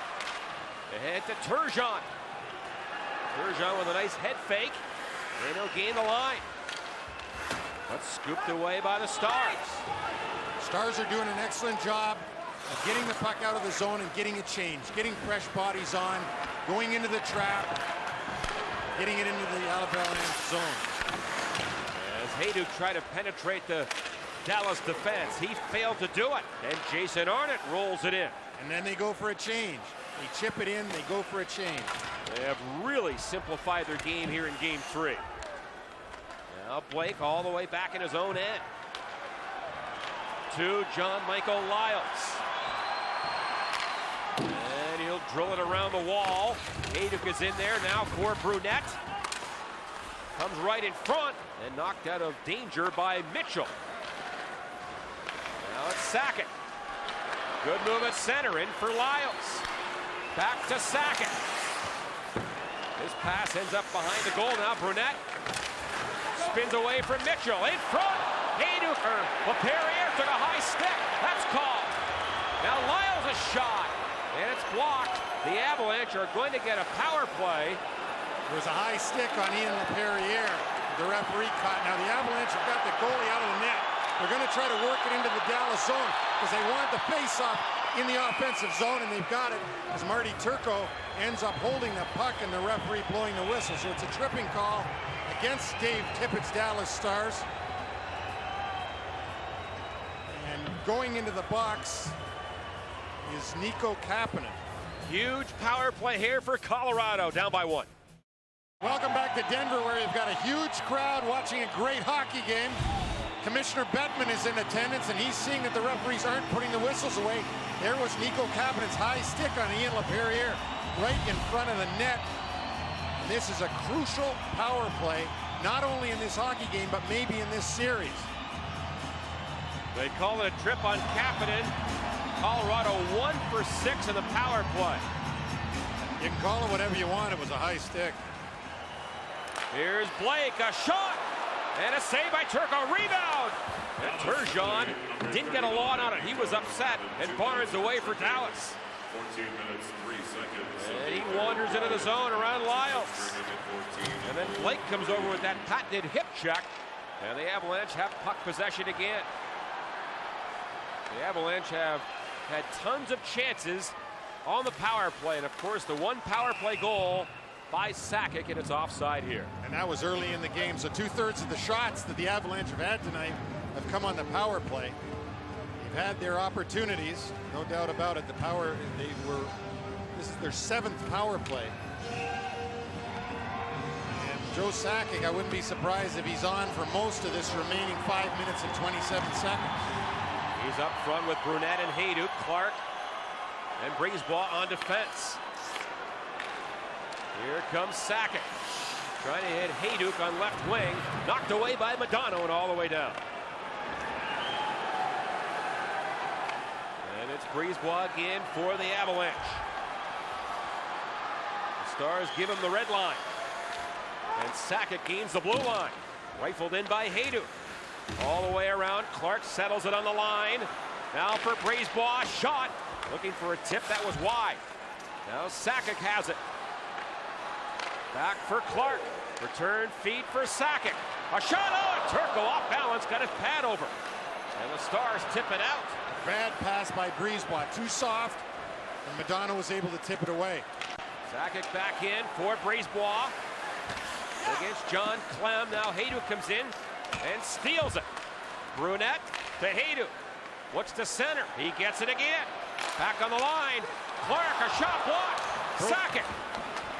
And Clark has to go off. He's replaced by Blake. And here comes Blake. A shot and a save again by Turco. Now Blake keeps it in. In front, tip. Sakic after the rebound. And it's loose and fired away. Oh, the Avalanche came close there. And Lettinen will ice it. What a tremendous play by Rob Blake. Instead of taking the shot, he took a shot pass towards Joe Sakic and a great tip. And the Stars have killed it off. Mitchell trying to fire it out of there. So a huge kill by Dallas. Now Scratch just trying to hold it and he can't. And Lyles at center. Lost it. And he had to pull Guerin down.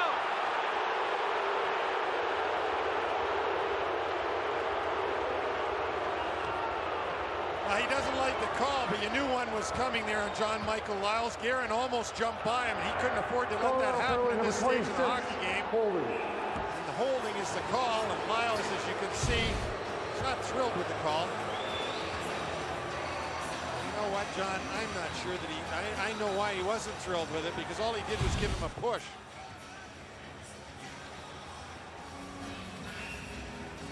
But there you see the man born in Indiana. Taking a look at the last chance. See that pass to Joe Sakic? Joe Sakic makes the good tip, but it doesn't get through all the bodies. Colorado with 5 shots on that last power play. And now Dallas on a power play. 1 for 5 on the night. Laxinen gets it out. Well, this is the stage we're at in game 2 when Dallas was up late in that game and the Avalanche tied it on the Clark shorthanded goal. Absolutely, and I talked to Doug Armstrong just before the game, the general manager of the Stars. He thought that their team played too aggressive on that power play in game 2 when they didn't need to with a 1-goal lead. Now it's Jason Arnott, knocks it out of midair, trying to walk in. Now behind the back on the point for Zubov. That shot hit traffic, now right to Jokinen. Jokinen to Arnott, he's open. And pulls the trigger. That was blocked again.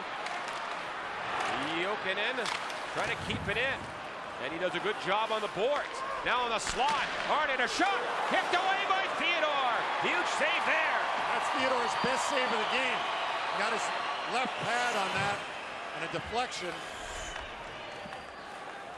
And that's clearly his best save. 45 to go in the Lyles minor. 2:20 left in regulation. Dallas up by 1. Brisebois trying to chop it out, and he does. And it's Robidoff. He'll blast it back in. Around Lettinen. Trying to keep the puck in there. Now Modano back on the line, and the Stars do hold it in.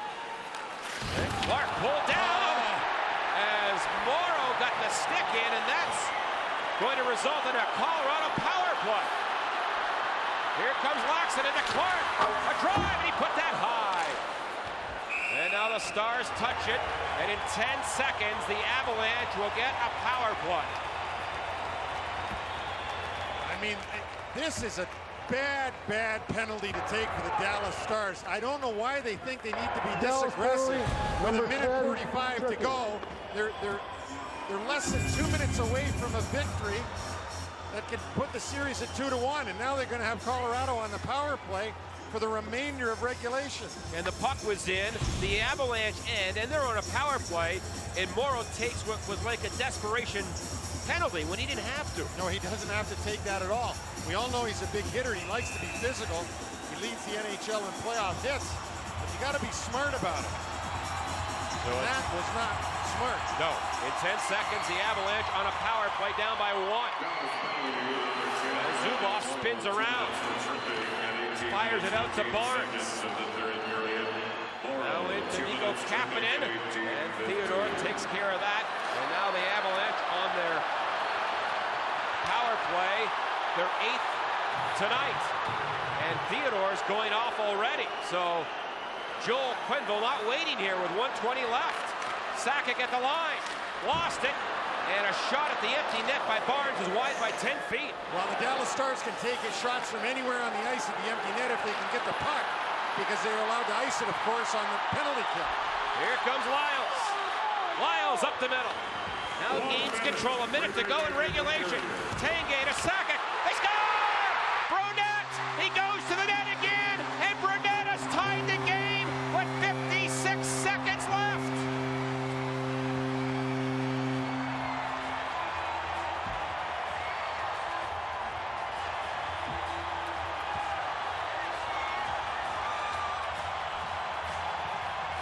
This is deja vu all over again, John. This is amazing. This is exactly like game 2. Let's take a look at the play. It started as Joe Sakic brings the puck up the ice. Sorry, John Michael Lyles, right here. But I'm telling you, one thing I saw was a player taking his foot up. Milan Hajduk lifted his leg right at the line, which could have been an offside call. Brunette ends up with the puck. Right here, stubbed it right there. That play might have been an offside, because when Hajduk takes his foot off the blue line, he's inside the zone. So that could have been whistled as an offside play. I don't think Dallas saw it, obviously, or they'd be arguing. And I could be wrong in my observation. But that's a huge goal by Andrew Brunette. It is 3-3 in the final minute here. Now the Stars attacking in a shot wide. So the penalty to Morrow is costly. And Brunette scores at 19:03. Another late goal by the Avalanche. This is amazing, really, when you think about it. It's carbon copy of what went on in game 2. Except then it was a short-handed goal. Tonight it's a power play goal. Hajduk gets the only assist. Pardon me, Sakic also with an assist on the goal by Brunette at 19:03. And Dave Tippett must wonder, what do we have to do to win a game down the stretch? It's unbelievable. Credit John Michael Lyles and carrying the mail all the way into the zone. Milan Hajduk was going in low and doing his job. And Brunette able to keep himself clear to be able to put the rebound in. But once again, the focus is all going to be on that man right there, Marty Turco. Is he ever going to win a playoff game? 1-7 in his last 8 coming into tonight. And 3 goals or more in every one, including tonight. 15 seconds left. Skrastich gets it out to Sakic. Hajduk lost it, tries to get it again. And now in the corner, Mitchell. And for the second straight game in this series, we are going to overtime.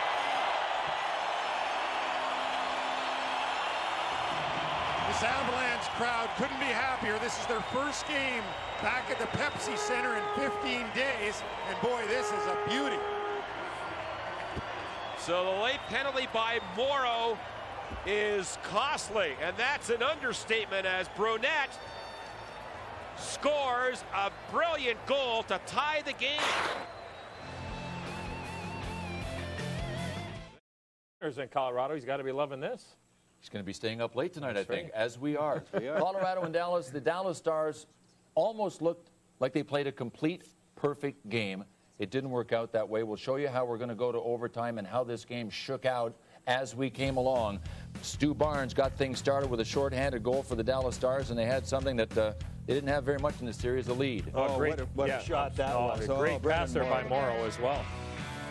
And then Steve Ott with a huge elbow on LaPerriere. It got nasty at times in this game. Gonna leave a mark. Alex Tanguay goes to the net. The pass shot from Milan Hajduk, that made it 2-1 Colorado. And the Dallas Stars, John Clem will come into your picture, takes the shot, lots of traffic in front of Jose Theodore. And a 5-on-3, Sergei Zubov with a screen by Brendan Morrow. Head to the third period. And late in the third period, Dallas down a man, so they're killing a penalty. Colorado with the goalie pulled. Andrew Brunette goes to the net. Oh, my goodness.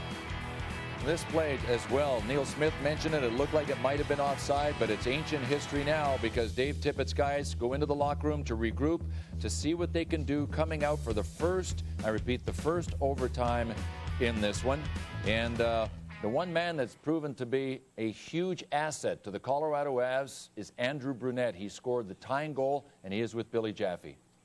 All right, thanks a lot, Bill. All kind of a carbon copy almost from the last game where you guys had to battle back and get a goal. This time, though, on the power play, tell us about the goal that you scored that tied the game up, Andrew. Well, it was kind of a flurry. I thought Johnny Laws did a good job of getting the blue line coming in, and Tangs, I think, was trying to hit Joey backdoor and hit somebody's skate and just Johnny on the spot. You're kind of getting a reputation scoring big goals for the Colorado Avalanche and earlier against the Colorado Avalanche, although I'm sure it's got to be nicer now scoring it in the Av sweater. Well, hopefully there's a couple more. I mean, it's nice to get that tying one, but hopefully the outcome's the same as it was the other night. All right, well, the momentum's on your side. Good luck in the overtime. Thanks, Billy. Andrew Brunette, our guest. All right, Billy, thanks very much. Andrew Brunette, not only a valuable guy when it comes to scoring big goals, but a popular guy as well. He's truly fitted into that situation in Colorado nicely. He really has, and he's got a touch for this, too, because he's the last guy to score on Patrick Waugh ever. When he was playing for Minnesota, he scored the overtime goal that put Colorado out of it that year. He's got 10 career playoff goals. Big goal. Yeah, you're a plethora of information tonight. I love it when you call me that. And it's not as late as it's going to be, believe me. That's right. Who called it? Who called overtime? Here's why we're going to overtime. Andrew Brunette. When we come back, we'll update you on the other games around the league. First time in just about 9 years, a playoff game tonight at Madison Square Garden. The Rangers at home to the Devils and trailing them 2-0 in the series. And a nice 2-on-1. Elias to Langenbrunner, the creativity, and look at the touch of Patrick Elias on that pass. That is a beautiful thing. 1-0 New Jersey. A little give and go here. Just reverse the foes. Langenbrunner to Elias. Key to the net. He goes to the net. He draws the Ranger defenseman, but he stops in front of the net and beats Henrik Lundqvist. When the Rangers did have chances, it was this kind of night. Oh, can you believe that one missed an open net? Then Zach Parise in the second period, his first playoff goal ever, makes it 3-0 New Jersey. The final, Devils 3, Rangers nothing. Shutout for Martin Brodeur and a commanding 3-0 lead for the Devils in their series against the New York Rangers. And our question of the day, what factors are most responsible for the Rangers' 8-game losing streak? And are they correctable? And are they correctable before Saturday? No, that's not on there. I made that part up. But the New Jersey Devils, is there a better team in the Eastern Conference? Because you'll have to convince me there is, besides the New Jersey Devils. I think they're the best team in the Eastern Conference right now. The way they're playing right now, yeah, I don't think there's any doubt about that. As far as the New York Rangers goes, and can they correct these things? Yeah, you can always correct these things. The coaches have the answers for what's going wrong. I think a lot of the problem for the New York Rangers, actually, is what's going on in front of their net, not in their net. So, yeah, that can be corrected. But right now, it's really about confidence as far as I'm concerned. I don't think they have the confidence to correct it. Well, and I think the coaching staff certainly tried to deal with that after that first game got out of hand. They lost 6-1. But again, I think the situation is for the Rangers. They know that they have Jágr banged up. Lundqvist is coming back from the leg problem. Kasparaitis is not in. I think that's a pretty big loss for the New York Rangers, a physical presence. And you got to give a lot more of the credit instead of getting on the New York Rangers, in my opinion, is that the Devils are just on all cylinders right now. They had a 9-game winning streak in early January after they were 5-5 when Lou Lamoriello took over. Now they're on a 14-game winning streak, and they are steamrolling. Unbelievable. If you're Tom Rennie, the head coach of the Rangers, do you grasp at straws and start Kevin Weeks in Game 4? I think you go with Lundqvist. I think you go with Weeks. There you go. We'll flip a coin and find out what Tom Rennie has to say about it. And I think Mr. Rennie is going to have the final decision. It's just a hunch. I'm not sure. Pretty sure. Other scores tonight, Carolina 2, Montreal 1. It is 2-1 Montreal in that series now. And the Flyers have won their first game in the series. They have defeated the Buffalo Sabres 4-2. Sabres still lead the series 2-1. 8th overtime game this year in the playoffs already. For the second straight game in this series, we are going to overtime. It is 3-3. here in Game 3 at Pepsi Center in Denver. Let's take a look at what has led up to this. First of all, let's flash back to Game 2. Here was what happened, and right there, that was what got us into overtime. Brett Clark shorthanded. Now take a look. Here's a bad penalty, a can opener. What's Brendan Morrow thinking about? They had the game. Now they don't. Brunette puts that one in on the power play. We head to overtime. So Clark is involved in both goals, and Morrow can only wonder why he did it. I don't know what he could have been thinking about, whether it was an errant stick and he didn't mean to do it or whatever, but the fact of the matter was it was a good call on the penalty. 4 straight playoff victories for Joel Kenville's Colorado Avalanche. I wonder if this guy has anything to do with those victories. Well, he's only scored 3 playoff overtime goals in his last 5 playoff games and 7 in his career, only an NHL record. Joe Sakic was out for a big part of that third period for the Colorado Avalanche. He's played 22 minutes in the game in total. And the shots in the third, Colorado poured it on, 14-5 in the third period. A lot of similarities, John, in this Game 3 to what we saw in Game 2 in Dallas. And Sakic begins things at center against Modano. It is Modano, Lettinen, and Morrow against Sakic, Brunette, and Hayduk. First goal wins. Mitchell back for Dallas. His pass, a bad one. Brunette to Hayduk. Circles the goal to Sakic. Oh! Trying to win it again. He was there and he tipped it wide. And 18,000 were on their feet. I couldn't believe he was that wide open. I think that somebody better take Joe Sakic in overtime. Here he comes again. In front. And broke it up. Now Sakic works it down low. Reverses to Brunette. Arnott trying to take it from him.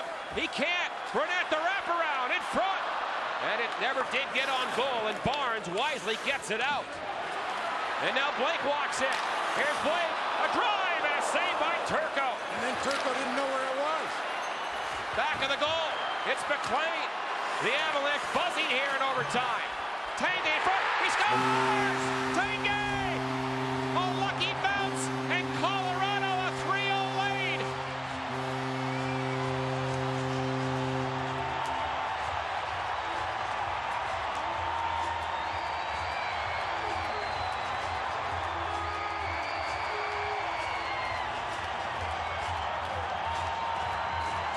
Tanguay, his second goal of the game. This couldn't be bigger. He gets it from behind the net. He bounces it off Marty Turco. And once again, the Colorado Avalanche come from behind to win in overtime. Here's McLean. He gives it to Tanguay. Tanguay's behind the net. An errant centering pass. Bounces past Turco. Did it go off of Willie Mitchell? No, it went off of Turco. One more look. Tanguay's centering pass. No, it hit Mitchell's skate. And into the net. How much bad luck can one team have? Tanguay said this morning he's got a bad leg. Well, with a bad leg, he gets 2 goals, including the winner. Coming up after the game, the NHL postgame show with Bill, Keith, and Eddie. What a finish in Denver. Colorado's up 3-0.